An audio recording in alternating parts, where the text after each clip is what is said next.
grâce et paix pour vous tous.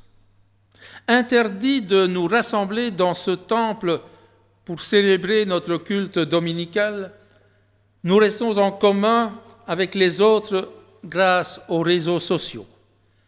Mais surtout, nous restons en communion avec Dieu par la prière.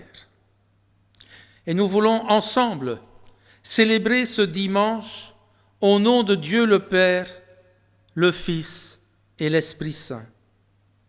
En disant Dieu le Père, nous invoquons celui qui inlassablement nous donne la vie et la préserve. En célébrant Jésus-Christ, nous rappelons celui qui nous invite à nous aimer les uns les autres et nous donne aussi la force de ne jamais renoncer, même quand nous avons affaire à des coupables invisibles. Et en célébrant l'Esprit Saint, nous nous souvenons de ce que Dieu nous ouvre des chemins malgré les limites et les frontières. Il nous rassemble, il nous permet de voir au-delà de ce qui est habituel, il nous donne la vision d'une vie nouvelle faite d'espérance, de confiance et d'amour.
Quand je traverse des circonstances difficiles et que mon avenir paraît bouché, quand je ne sais plus comment les choses pourraient devenir meilleures, alors je me tourne vers mon Dieu.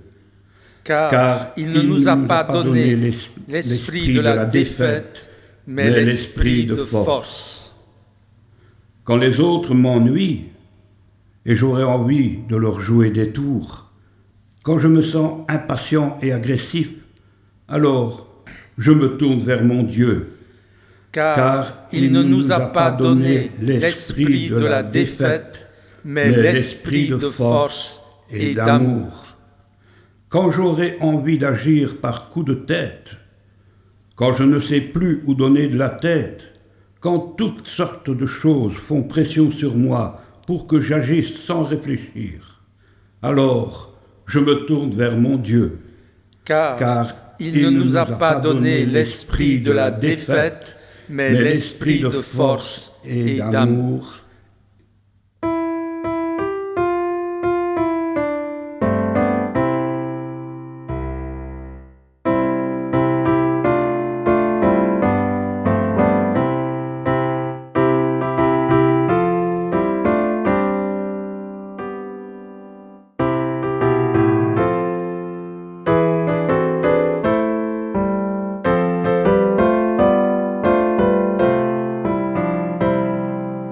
Dans une vision, j'aperçus le Seigneur sur un trône très élevé.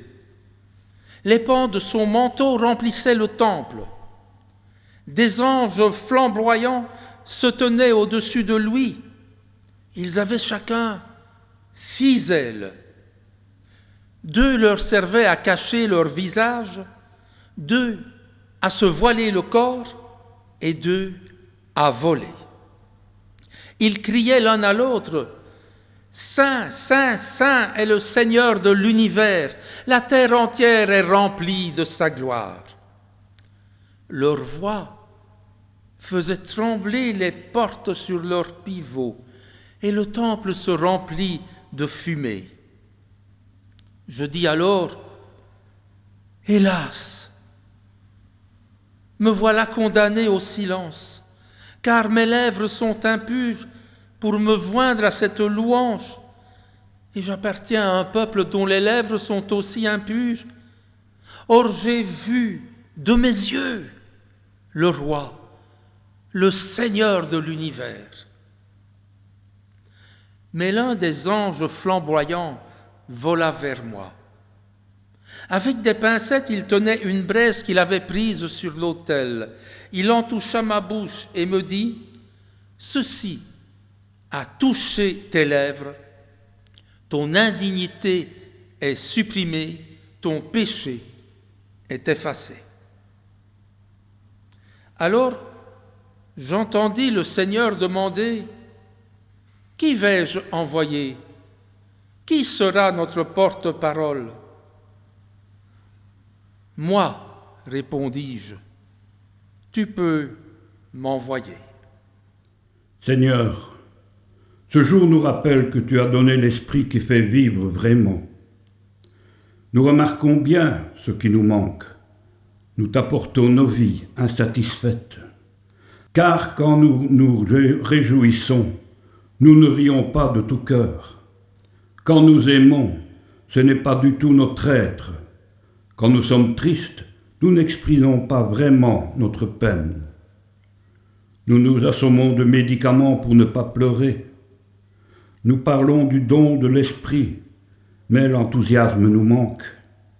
Seigneur, apprends-nous tout doucement ce que c'est que de vivre. Apprends-nous à vraiment sourire, à être vraiment affectueux, à ne pas craindre de montrer nos larmes.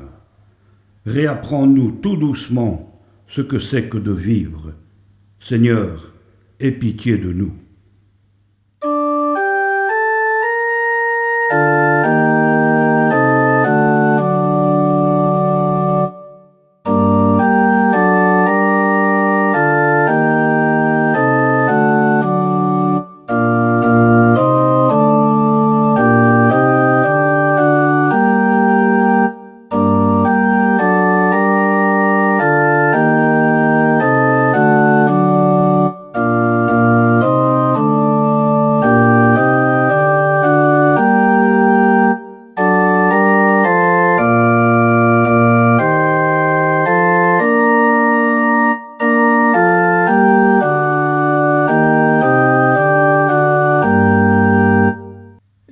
Envoyé son propre Fils dans un corps pareil au nôtre. Et Jésus a triomphé du péché. En offrant sa vie en sacrifice pour le péché, il a brisé le joug du mal. Maintenant, il n'y a plus de condamnation pour ceux qui sont en Jésus-Christ.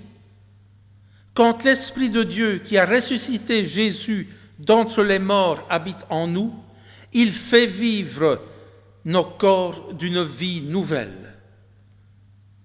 Forts du pardon reçu, nous proclamons à présent notre foi. Je crois en Dieu. Il a un projet pour le monde, il veut le réaliser par l'homme. Il compte sur ceux qui croient en son amour. Je crois en Jésus-Christ qui est à la fois vrai Dieu et vrai homme. C'est lui qui nous ouvre sans détour le chemin de la vie. Je crois en l'Esprit Saint. Il nous redit sans cesse la vérité de l'amour de Dieu. Il nous donne aussi de tout réaliser et ne se décourage pas de notre peu de foi. Je crois que l'Église est un espace de liberté où Dieu nous réunit. Nous pouvons y expérimenter dans nos vies sa relation d'amitié. Amen.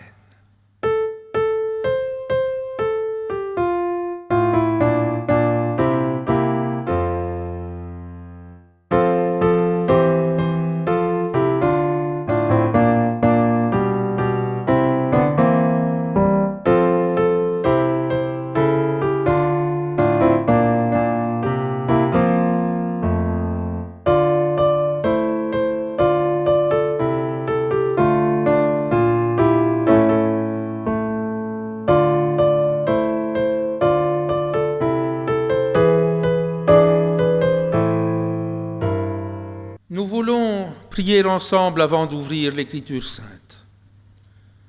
Dieu notre Père,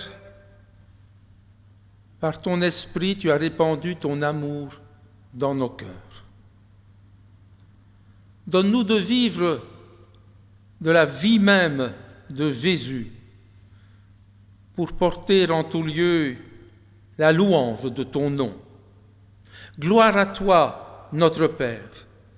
Gloire à Jésus, ton Fils, notre frère. Gloire à l'Esprit d'amour, maintenant et toujours. Amen. Cependant, Saul, respirant encore la menace et le meurtre contre les disciples du Seigneur, se rendit chez le souverain sacrificateur et lui demanda des lettres pour les synagogues de Damas, afin que, s'il trouvait des partisans de la nouvelle doctrine, hommes ou femmes, il les amenât liés à Jérusalem. Comme il était en chemin et qu'il approchait de Damas, tout à coup, une lumière venant du ciel resplendit autour de lui. Il tomba par terre et il entendit une voix qui lui disait « Saul, Saul, pourquoi me persécutes-tu » Il répondit « Qui es-tu, Seigneur » Et le Seigneur dit « Je suis Jésus que tu persécutes. Il te serait dur de regarder contre les aiguillons. » Tremblant et saisi d'effroi, il dit « Seigneur, que veux-tu que je fasse » Et le Seigneur lui dit « Lève-toi, entre dans la ville, et on te dira ce que tu dois faire. » Les hommes qui l'accompagnaient demeurèrent stupéfaits. Ils entendaient bien la voix, mais ils ne voyaient personne. Saul se releva de terre, et quoique ses yeux fussent ouverts, il voyait rien. On le prit par la main, on le conduisit à Damas. Il resta 3 jours sans voir, et il ne mangea ni ne but.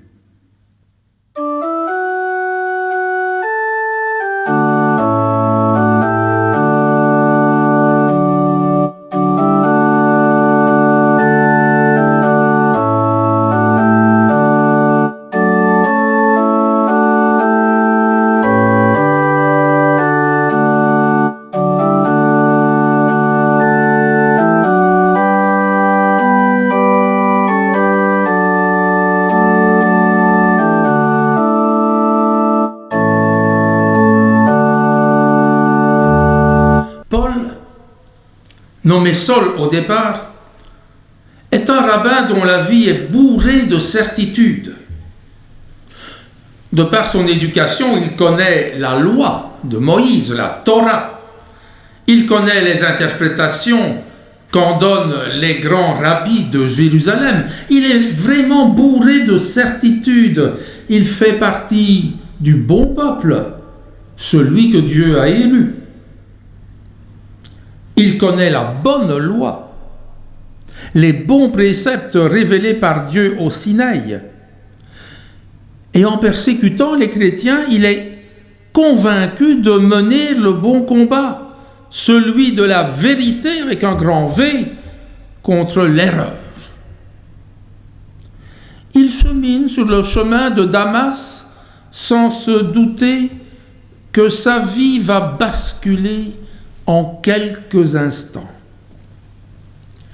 Nous connaissons pour la plupart d'entre nous cet épisode de la conversion de Saul de Tarse. Elle vient d'être relue. Et je voudrais m'arrêter à présent sur un petit détail que l'on remarque rarement, qui est situé à la fin du récit, où il nous est dit, au verset 8, « Paul fut relevé de terre, et ses yeux ayant été ouverts, il voyait rien. » Maître Eckhart, qui était un mystique régnant au XIIIe siècle, a pris ce texte très au sérieux et a attiré l'attention du lecteur parce que le texte ne dit pas que Paul, malgré qu'il ait les yeux ouverts, ne voyait rien, Mais bien que ses yeux ayant été ouverts, le verbe est ton passif, on a ouvert les yeux de Saul. Et dans ce contexte, le seul capable d'ouvrir les yeux de Saul, c'était Dieu. Il voyait quoi? Rien. Il est difficile de comprendre pourquoi il voit rien alors qu'on lui a ouvert les yeux. Et la plupart des traducteurs de Bible francophones mettent un texte du genre « Bien qu'il eût les yeux ouverts, il ne voyait rien ». Ce n'est pas vraiment le texte. Laissons-nous pénétrer du texte original parce qu'il y a là un enseignement profond. Ce n'est peut-être pas du bon français, mais il y a des enseignements de Dieu auxquels aucune langue humaine ne saurait donner une forme correcte. Si nous fermons les yeux, ou si nous portons un bandeau, c'est les yeux, ou encore si nous sommes dans un lieu hermétiquement clos et non éclairé, alors nous sommes dans le noir, dans la nuit profonde, rien ne vient activer nos organes visuels, nous ne voyons rien. Mais par contre, si un projecteur d'une grande intensité lumineuse est dirigé vers notre figure,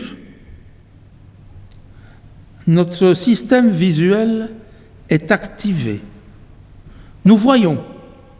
Mais dans cette lumière qui nous éblouit, il n'y a rien que nous puissions discerner et décrire. Nous voyons, mais ce que nous voyons se résume en un mot, rien. Voilà l'expérience de Saul sur le chemin de Damas. La rencontre avec Dieu se fait dans une lumière intense, au sein de laquelle ni le regard, ni l'intelligence, ni la foi israélite de Saul ne sauraient discerner quoi que ce soit, car Dieu est trop grand pour l'homme. Qu'aurait d'ailleurs pu voir Saul? Aurait-il pu voir Dieu? Non. Seulement les idoles se laissent voir. Dieu est trop grand pour nos yeux. Aurait-il pu y retrouver ses valeurs, sa loi, sa foi juive, tout cet univers qui avait été sa raison de vivre? Et le traumatisme de Saul sera précisément de ne rien voir qui y ressemble, rien à quoi il puisse se raccrocher. Parlant d'un homme ravi dans les cieux, Saul, devenu apôtre Paul, a écrit cette phrase étonnante: « Il a vu et entendu des choses ineffables, des choses dont on ne sait rien dire. » Essayez donc d'imaginer quelque chose dont vous ne pourriez rien dire, même imparfaitement. Essayez d'imaginer quelque chose que vous ne pourriez pas décrire, même imparfaitement, vous n'y parviendrez pas. Tout ce que nous voyons, nous sommes capables de le décrire, ne serait-ce qu'approximativement. Nous sommes capables de le dessiner, même grossièrement. Les paroles que nous entendons, nous sommes capables de les répéter ou de les résumer. Les sons et les bruits, nous sommes capables de les imiter. Eh bien, rien de tel n'est possible lorsque l'homme est confronté au divin. Et dans ces conditions, ce qui est vu et entendu est rien, car incommunicable. Voilà le rien auquel Paul a été confronté dans la lumière. Non pas le rien du vide, mais le rien rempli d'une présence totalement indescriptible. Rien qui puisse entrer dans les catégories analysables de notre cerveau. Et parce que ce qu'il y a dans la lumière est tellement grand que rien ne peut en être dit, cette même lumière écrasant sol met en évidence la petitesse humaine, le néant de nos aspirations, notre néant à nous tous. En réaction, Paul va développer un état de cécité physique que nous pourrions qualifier de psychosomatique. Le corps de Saul refuse de continuer à voir ce rien qui réduit sa vie à néant. Les yeux de Saul, qui ont été ouverts, se referment pendant 3 jours, les mêmes 3 jours que Christ a passés au tombeau. Un combat à l'intérieur de Saul va durer 3 jours, jusqu'à ce qu'Ananias le rencontre. Et alors, quand Paul reconnaîtra qu'il s'est fourvoyé, quand il acceptera de ne plus avoir en face de lui aucune de ces certitudes qui avaient jusque-là dirigé sa vie, alors, dépouillé de tout son passé, il verra. Se fourvoyer. C'est le sens courant du mot grec que nous traduisons habituellement par péché. Nous nous fourvoyons encore et toujours quand nous croyons retrouver en Dieu les valeurs qui mènent notre vie, fussent-elles bonnes et poussées à leur paroxysme. Les valeurs de Dieu ne sont pas nos valeurs. Un penseur grec nommé Héraclite a écrit « Des choses attendent les hommes qui meurent, qu'ils n'attendent pas, qu'ils ne se figurent même pas. »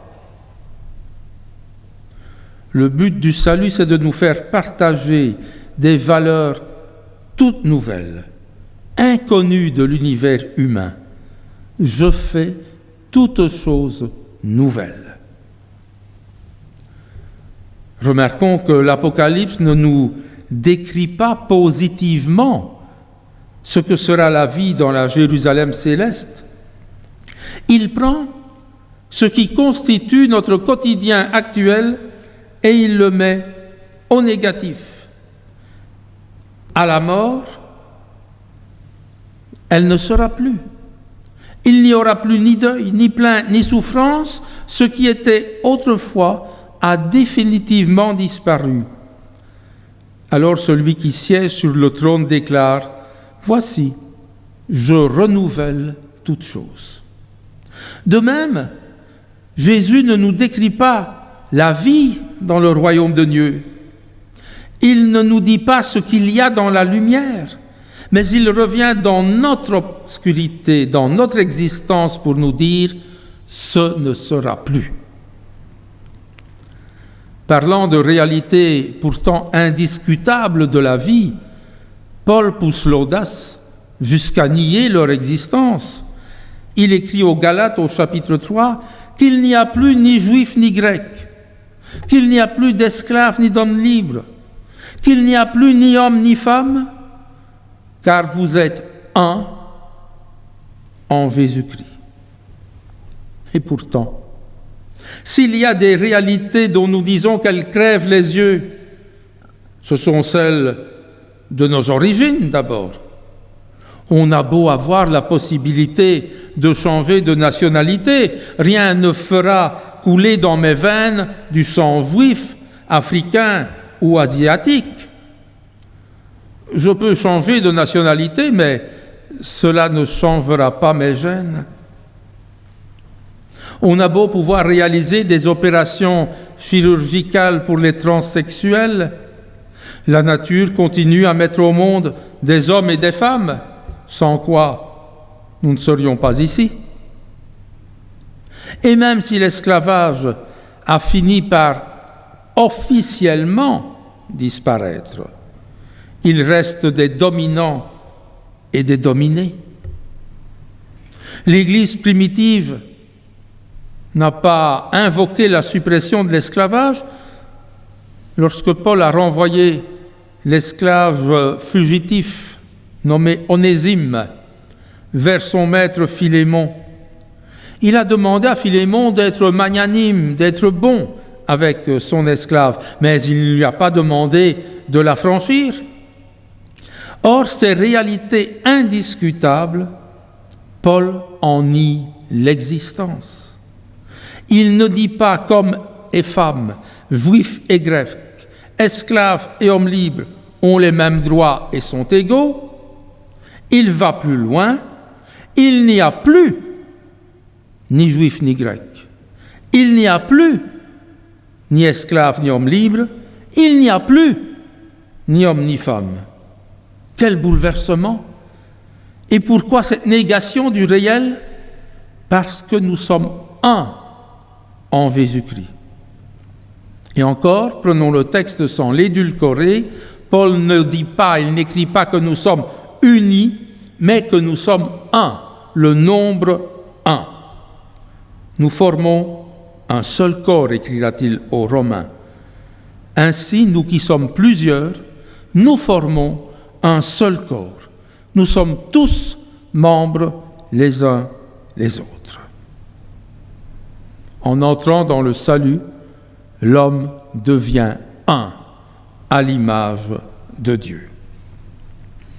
Mais qu'est-ce que c'est que ce un que nous sommes? Nous pouvons à nouveau en parler d'une manière imaginée. N'importe qui a étudié la chimie à l'école connaît cette expérience très facile. On injecte un gaz qui est de l'hydrogène dans un tube et un autre gaz, de l'oxygène, dans un autre tube. Voilà deux gaz. On met les tubes en contact. On chauffe, on entend une petite détonation et dans les tubes, il n'y a plus ni hydrogène ni oxygène. Il y a de l'eau, c'est-à-dire une matière dont la nature et les propriétés n'ont rien de commun avec celle des deux gaz d'origine. Ainsi serons-nous transformés pour, au-delà de ce que nous sommes maintenant, former un seul corps dont la nature réelle nous est actuellement inconnue. Paul poursuit son image, toujours dans l'Épître aux Romains. Nous savons que jusqu'à ce jour, la création tout entière soupire et souffre les douleurs de l'enfantement. Nous ne saurions pas faire le portrait du bébé avant qu'il soit né. Ce qui permet à l'apôtre Jean d'écrire à son tour « Bien-aimés, nous sommes maintenant enfants de Dieu, mais ce que nous serons n'a pas encore été manifesté. Nous savons que lorsque cela sera manifesté, nous serons semblables à lui et nous le verrons tel qu'il est. » Le célèbre théologien Karl Barth écrivait en 1924 dans un ouvrage qui s'appelle « La parole de Dieu et la théologie », il écrivait cette phrase : « Le contenu de la Bible, ce ne sont pas les idées justes des hommes sur Dieu, mais les idées justes de Dieu sur les hommes. Nous ne lisons pas dans la Bible comment nous devons parler à Dieu, mais ce qu'il nous dit. Non pas comment nous trouvons la route pour aller à lui, mais comment il a trouvé et cherché la route pour venir à nous. » Dans la tradition juive et à l'époque de Paul, nous trouvons une symbolique très proche de ce qui vient d'être dit. Parce qu'il y avait dans le temple un lieu sacré par excellence, le Saint des Saints, dans lequel seul le grand prêtre avait le droit de pénétrer une fois par an. Ce lieu symbolisait pour le juif le lieu de la présence même de Dieu. Au départ, dans le premier temple de Salomon, on avait déposé à l'intérieur l'arche d'alliance. Mais déjà au deuxième temple, l'arche était perdue. Qu'y avait-il dans ce saint des saints? Rien. Le vide, l'absence. Les Juifs avaient bien compris que Dieu ne pouvait être représenté par rien, qu'il fallait laisser le vide. Et Jérémie avait précisé, en ces jours-là, dit l'Éternel, on ne parlera plus de l'arche d'alliance. Elle ne viendra plus à la pensée. On ne se la rappellera plus. On ne s'apercevra plus de son absence et on n'en fera point une autre. Les symboles les plus marquants du christianisme sont une croix de bois sur laquelle aucun corps n'est pendu et un tombeau qui a été découvert vide le matin de Pâques, parce qu'il n'y a plus rien, ni sur le bois, ni sur la tombe, ni dans la tombe. Nous pouvons dire que la victoire de Jésus-Christ est acquise. Oui, rien, ce peut être énorme. Abandonner toute prétention à enfermer Dieu dans notre cerveau, considérer comme rien tout ce qui constitue la trame de notre vie quotidienne, mais accepter que ce qui est actuellement rien à nos yeux devienne le but à atteindre, voilà le chemin du salut. Et Paul écrit dans son épître aux Philippiens, « Moi circoncis le 8e jour, de la race d'Israël, de la tribu de Benjamin, hébreu né d'hébreu, quant à la loi, pharisien, quant au zèle, persécuteur de l'Église, irréprochable à l'égard de la justice de la loi. Mais ces choses qui étaient pour moi des gains, je les ai regardées comme une perte à cause du Christ.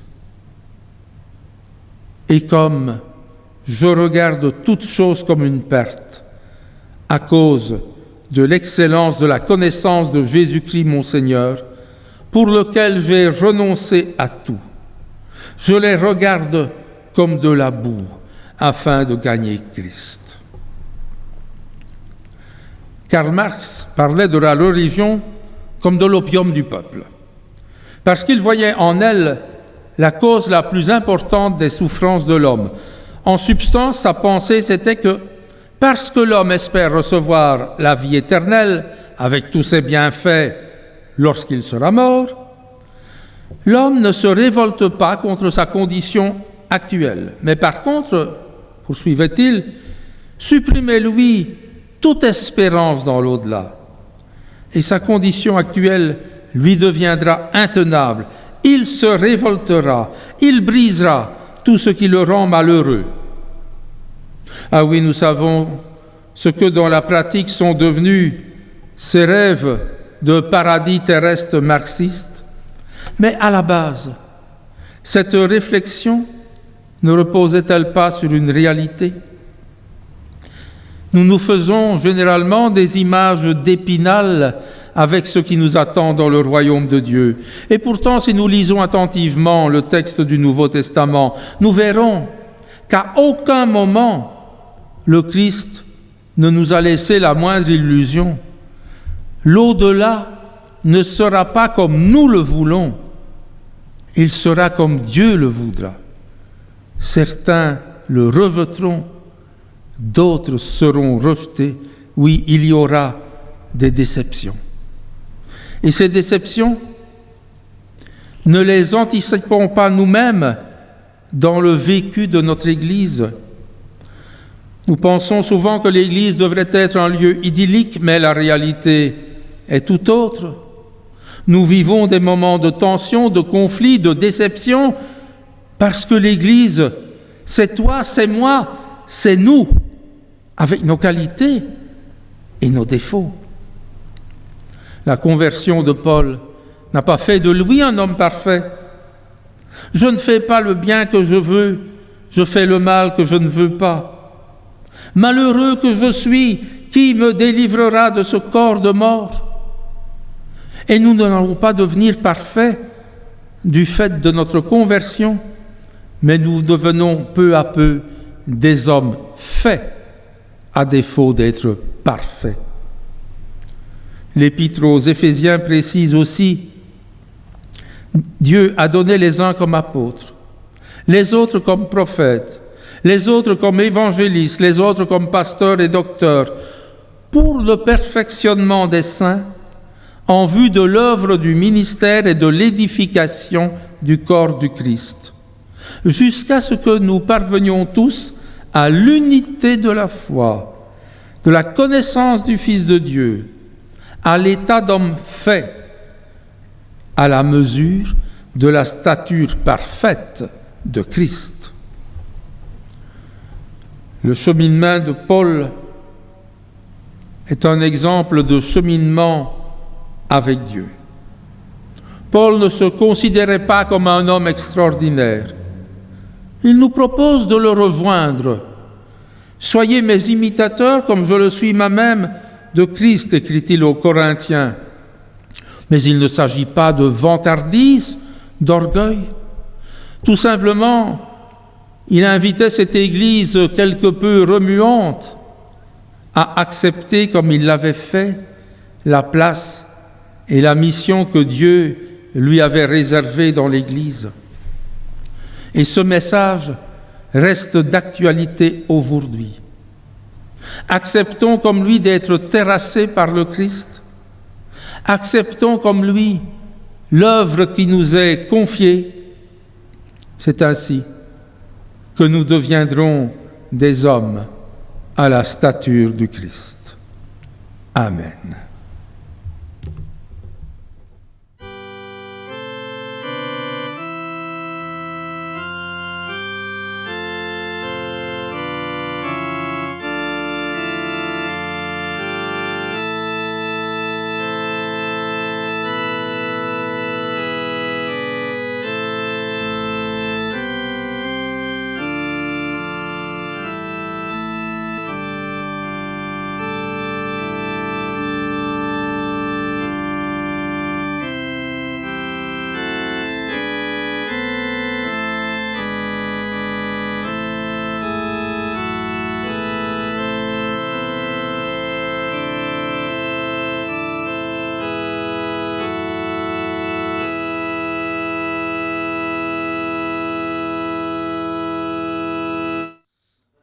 Ce culte a lieu dans les circonstances particulières de la pandémie Covid-19. Nous ne pouvons pas nous réunir pour célébrer un culte dans ce temple et par conséquent, il est impossible que vous veniez y déposer votre offrande. Nous vous invitons, en première solution, soit à mettre de côté chaque semaine votre offrande et vous la porterez quand les cultes pourront reprendre.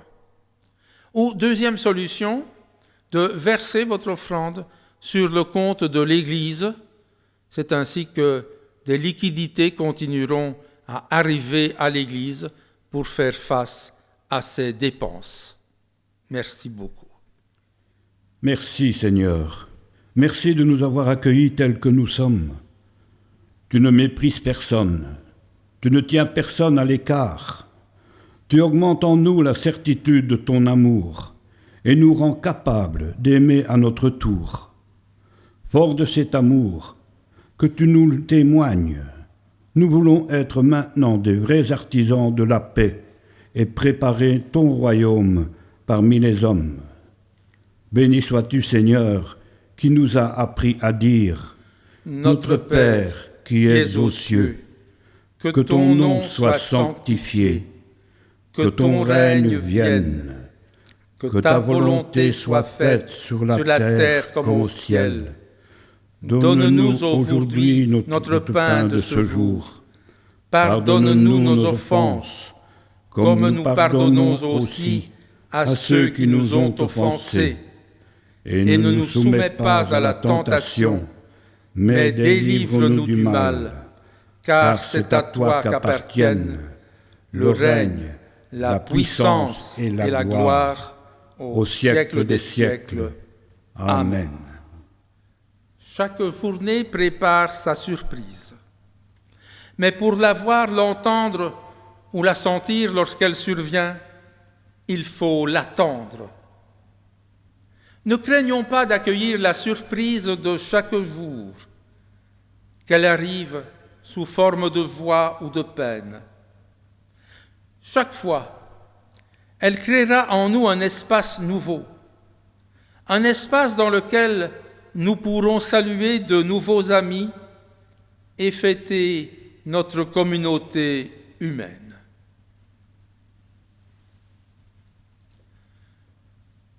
Que la force du Seigneur te garde debout.